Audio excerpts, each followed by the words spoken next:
ఎక్కడైనా ఏదో ఒక్క 1% అయినా ఈ పాట నాది అని ఒక కీర్తిని పెంచుకునేటువంటి ప్రయత్నం ఏమైనా అందశ్రీ చేసిండా ఈ మొత్తం వ్యవహారంలో? నువ్వు చెప్పు అన్న, నువ్వు చెప్పు, నేను గిడ దేనికోసం మూట కట్టుకున్నాను చెప్పు.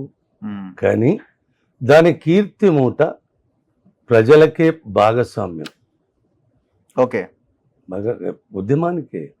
నేను పాట ప్రకటించినప్పుడు కూడా ఒక చెప్పాను, ఈ పాట సబ్బండ కులాలకు ఈ పాటపై హక్కు ఉంటుంది, సబ్బండ వర్ణాలకు ఈ పాటపై హక్కు ఉంటుంది, సకల జనులకు హక్కు ఉంటుంది ఈ పాట మీద. కాదు భారతీయతగా చూసినప్పుడు బహుజన జాతులకు కూడా ఈ పాట మీద హక్కు ఉంటుంది. కానీ ఒక్క దళితులకు మాత్రం ఈ పాట మీద హక్కు ఉండదని నిర్మోమాటంగా చెప్పాను, ఇప్పుడు కూడా చెప్తున్నా. ఒక్క దళితులకి ఏంటి? దళితులు అనేది నాకు ఒక కులం ఉంటదని తెలియదు. ఇక్కడ ఉన్నది కదా, లేదా? ఉండదు. దళితులు అన్న వాళ్ళు కులం ఉండదు, కమ్యూనిటీకి సంబంధించిన వాళ్ళు ఉండదు. అట్లంటే 2004లో షెడ్యూల్ క్యాస్ట్ అనే ఒక కమిషన్ ఉన్నది కదా రాజ్యాంగంలో. ఆ షెడ్యూల్ క్యాస్టులో ఈ దళిత పదము రాజ్యాంగపరమైన పదం కాదు, ఇది కాన్స్టిట్యూషన్ శబ్దం కాదు, ఇది నాన్ కాస్ట్ శబ్దం, ఇది రాజ్యాంగం అవతల శబ్దం. దీన్ని వాడకపోతేనే మంచిది అని వాళ్ళు చెప్పారు. దాన్ని నిషేధించబడ్డది కూడా. అర్థమైంది కదా? అన్నప్పుడు నాకు ఇక్కడ ఒక దళితం అనే ఒక కులం ఉంటుందని నాకు తెలియదు, దళితులకు ఒక లిపి ఉంటుంది అని తెలియదు, దళిత జాతి దళితులకు ఒక సిద్ధాంత ప్రతిపాదనలు ఉంటాయని నాకు తెలియదు. కావున ఈ తెలంగాణ గీతం అనేది తెలంగాణ ఉద్యమాన్ని, తెలంగాణ ప్రజలది. రఘు, నిన్ను అడుగుతా, మీ మన తొలివి వెలుగు నుంచి జయ తెలంగాణ గీతం ఉద్యమ గీతమా, తెలంగాణ ప్రజలదా, దళిత గీతమా? తెలంగాణ ప్రజలదే. మరేంది మరి మీరు ట్యాగ్ చేయడం ఏంది? అదే, ఆ తెలంగాణ ప్రజల్లో కూడా దళితులు ఉన్నారు. ఉండరు అది దళితున్న వాళ్ళకు. ఇప్పుడు దళిత చెప్పుతున్నా కదనే, మీ రాజ్యాంగాన్ని గౌరవించేటోళ్లకు షెడ్యూల్ క్యాస్ట్ పరంగా అది వాడొద్దని చెప్పారు కదా, చెప్పింది కదా. ఇప్పుడు నేను మందు తాగా, సంతోషం అండి ఎవరికన్నా. మందు తాగొద్దు అంటే మందు తాగనంటే మక్కలు అంటారు నన్ను. మాంసం తినొద్దు అని చెప్పిన అనుకో, నేను తిననంటే ఎవడైనా సంతోషపడతాడు. మాంసం తినొద్దు అంటే మర్డర్ చేస్తుంది జాతి. నాకు నిషిద్ధాలు అయినది ఏది నాకు అలవాటు ఉండదు నాన్న. ఇప్పుడు నన్ను కట్టుకుని నిందాలే 40 ఏళ్ళు నాతోటి జీవనం చేసింది.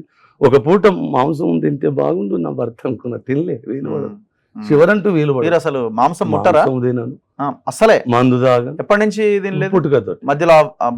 మధ్యలో గిద్దెలు ఉండదు ఇక నాకు, అంత మృదంగా ఉంటుంది. మధ్యలో ఉండయి. ముందు నుంచి తినేదే లేదు. ఉండదు. ఎగ్ కూడా తినరా? కోడిగుడ్డు? ఏది? కోడిగుడ్డు కూడా అసలు అసలు అట్లా అంటే మీ యొక్క శరీర ఇది చూస్తే జనరల్ గా అట్లా అనుకోరు కదా ఎవరు. ఏమో తెలియదు. జనరల్ గా మన అందరం కలిసినట్టుగానే ఉంటాం కదా. అది ఉంటాము. దానికి ఇప్పుడు ఒకసారి మా నాన్న, నువ్వు ఎవరా బాప నువ్వు పుట్టినావా? ఇవాళ చెప్తున్నాను నీకు చిన్నప్పటి విషయం. మీ నాన్న అన్నారు మీతో, ఏమరా బాప నువ్వు పుట్టినట్టు చేస్తావు? మరి ఎందుకన్నాడు ఆ మాట?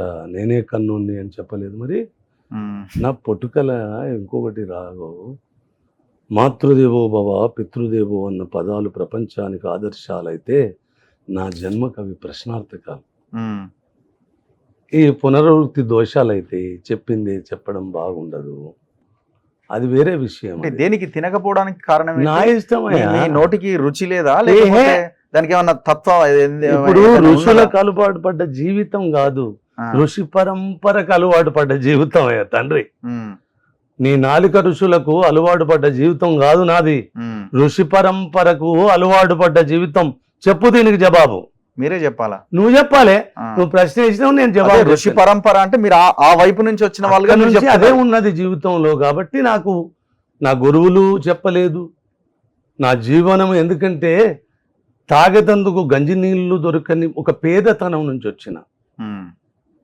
మాంసం ఏం తింటాం, ఎవడు తెరిచిపెట్టిండ్రు, ఆ మాంసం వద్దనుకున్నా. ఇంకొకటి కూడా చెప్తున్నాను, మందు కూడా లేదా?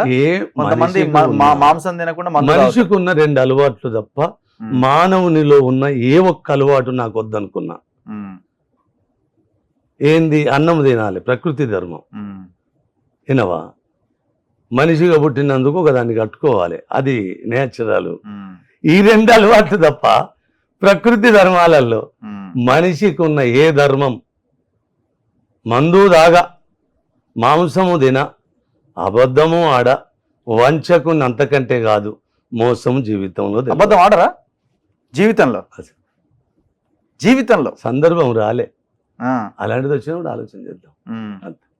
ఇప్పుడు ఎక్కడో దగ్గర ఆడతాం కదా మనం సింపుల్ గానైనా. అంటే అదే పలానా- ఎక్కడో పలానా- ఒకసారి సాటుకొని ఏ తాగుతారు కదా, కాదు కాదు మరి నేను తాగను కదా. కాదు కాదు, ఇప్పుడు నేను ఇక్కడ ఉన్నానా అంటే ఇక్కడ లేనే, ఆడున్నా, ఇప్పుడే స్టార్ట్ అయినా, ఆ. ఇట్లా ఇవన్నీ చిన్న చిన్న అబద్ధాలు ఉంటాయి కదా. అబద్ధం అన్న నేను చిన్న చిన్న పెద్ద పెద్ద అనలే, నేను ఇక్కడ అబద్ధమే లేదు ఇక. చెప్పిన కదా 5. ఆ, వంచన లేదు, ఎందుకు? మోసం లేదు. ఎందుకు ఎందుకు ఉండాలి? ఇప్పుడు మేడం గారు కూడా ఎప్పుడు మిమ్మల్ని మాంసం తినమని కూడా ఎప్పుడు చెప్పిన కదా, ప్రయత్నం 40 చేయలేదా? ఏళ్ళు కలగంటది ఆమె. 40 ఏళ్ళు 2 విషయాలు చెప్పిన ఆమె. మీరు తినరు, ఇంట్లో తినరా? తింటారు వాళ్ళు, వాళ్ళు తింటారు. ఎక్కువ తినరు, పిల్లలు కూడా తినరు. ఓకే. వాళ్ళు కూడా మా ఆవిడనే కొద్దిలా పాపం వాళ్ళ పూర్వీకుల నుంచి వచ్చింది కాబట్టి ఎప్పుడు నేను ఎవరికి కట్టుబడి చేయలేదు. ఇప్పుడు నా కొడుకు పిల్లలు ఎక్కువ తినరు. ఓకే. దానికి పెద్దగా ఆకలి తీర్చుకోవాలన్న తలంపే తప్ప ఇంకొకటి ఉండదు. ఇదైతేనే ఆకలి తీరుతుంది అనేది ఉండదు నాకు. సో ఒక బ్రాహ్మణ, మీరే అన్నారు కదా ఋషి అని, ఋషి వేరు బ్రాహ్మణ వేరా కదా? ఆ? గట్టు పోకూడదు అది. ఋషి వేరు, బ్రాహ్మణుడు. ఋషికి బ్రాహ్మణానికి ఎలాంటి సంబంధం ఉండదు.